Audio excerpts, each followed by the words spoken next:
পেঁয়াজ রসুন ছাড়া সম্পূর্ণ নিরামিষ আলুর দম কিন্তু আমার রান্নাঘরে রেডি হয়ে গেছে রবিবারের সকাল সকাল। আজকে 6 এপ্রিল। তো আজকে রয়েছে 24 জনের অর্ডার কলেজ স্ট্রিট থেকে, এবং এই রান্নাটা বেশ কিছু অংশ কিন্তু আমি আমার ফেসবুক লাইভে আজকে শেয়ার করেছি, তো তোমরা চাইলে সেটাও একবার দেখে নিতে পারো।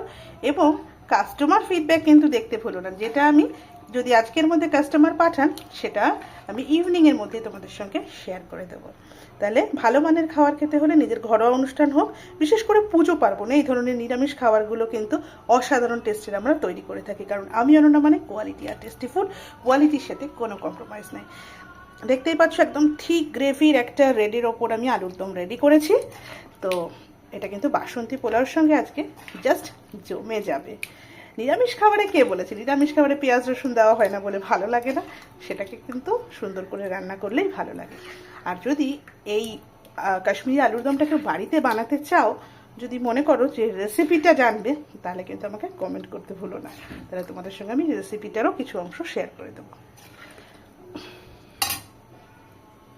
পুরো এক ডাব্বা ভর্তি রেডি হয়ে গেছে। যেহেতু অর্ডারটা আমার একটু দূরের, তো সেখানে আমি অ্যালুমিনিয়ামের কন্টেনারটা আজকে প্রোভাইড করছি। আমি দিচ্ছি এরকম বড় মানের, যেগুলো 4 কেজি 5 কেজি আমাদের কাছে কন্টেনার থেকে, হোয়াইট কন্টেনারে।